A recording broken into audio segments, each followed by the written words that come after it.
Hi everybody, and welcome back to Effective Leadership Strategies in the Workplace.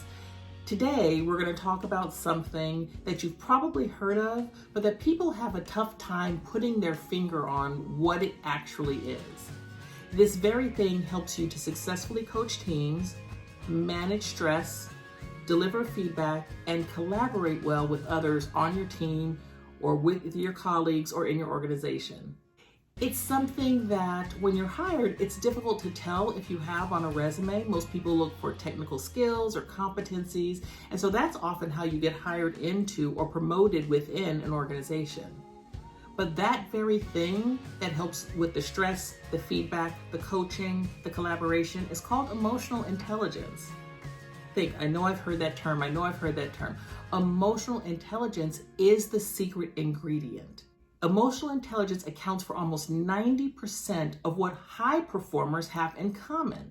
And that really is the difference between employees that have the high emotional intelligence and those employees and peers that really just have the technical skills and the high level of competency.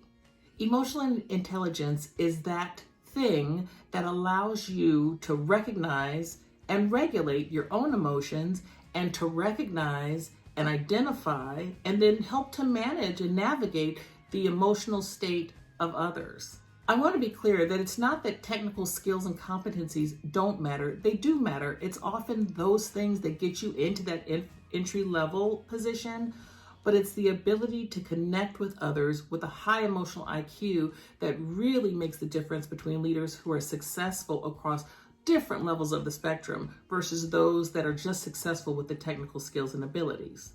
There are 4 basic skills or basic areas within emotional intelligence that we're going to talk about today.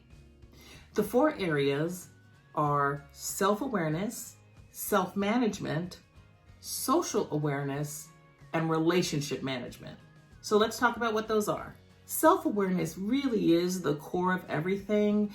It describes your ability to not only understand your strengths and weaknesses, but also to recognize your emotions and how it impacts how you respond to what's happening in the world. In order to bring out the best in your team, you have to be able to bring out the best yourself. So self-awareness really allows you to take inventory and take stock of who you are, how internally you're reacting, responding to what's happening in the world around you, especially in your workspace, and how your reaction impacts other people. Self-management really focuses on the ability to manage your emotions, particularly in stressful situations, and still maintain a positive outlook. So we're not saying that you're denying your emotions and you're denying what's happening kind of internally. We're saying that you're recognizing it, you're acknowledging it, and then you're turning those into something that you can churn back out as a positive emotion. So being able to identify, I am feeling frustrated, I am feeling anxious, I am feeling nervous, I'm feeling fearful about something, and being able to turn that into, I'm recognizing those emotions. So now how do I take that and how do I approach my team and put on an outlook that's positive? We've talked about building a plan. We've talked about thinking about how you're going to navigate the way or your path forward with your teams in a difficult work situation and still be that positive beacon, be that mentor that people are looking up to and referring to when they need a source of calm in a sea of chaos. Social awareness, remember, it's not only your ability to now recognize your own emotions, to tap into kind of your own fears, to recognize how your body is responding, but it's also your ability to read the room.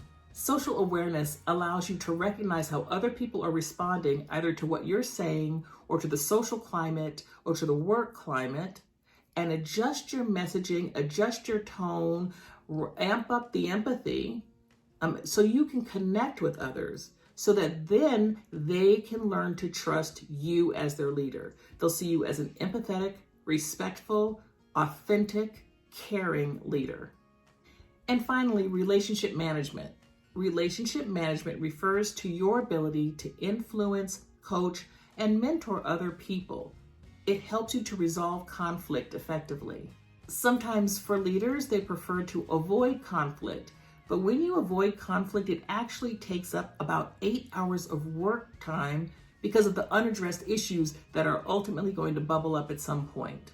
So keeping your team happy really is about having those difficult conversations, those performance conversations. So you're not running away from the issue. You're recognizing that it's difficult. You might be verbalizing that it's difficult, but you're setting a plan to navigate that difficulty with your team and then to follow up later. And that's relationship management.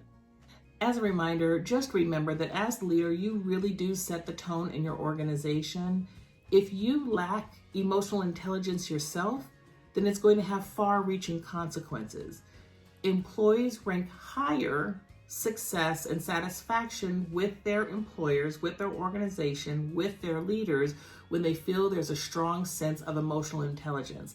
They may not be able to verbalize that that's what it is, but they'll say things like, I have a leader who's authentic, I have a leader who's transparent, who's honest, who communicates effectively, who cares about me, and who I trust.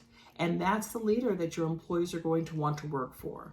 So when you look at the scales, an employee that only has the technical skills and competencies, and an employee who has the technical skills and the emotional IQ, the high emotional IQ, that emotional intelligence, that's the employee who's going to rise. That's the employee who's the cream of the crop. And that's the leader that you want to be successful with your teams and successful with your organization. So thank you for joining me today as we discussed emotional intelligence and emotional IQ. I look forward to seeing you next week. And if you like what you heard today, please don't forget to subscribe to this channel. Thanks so much. Take care.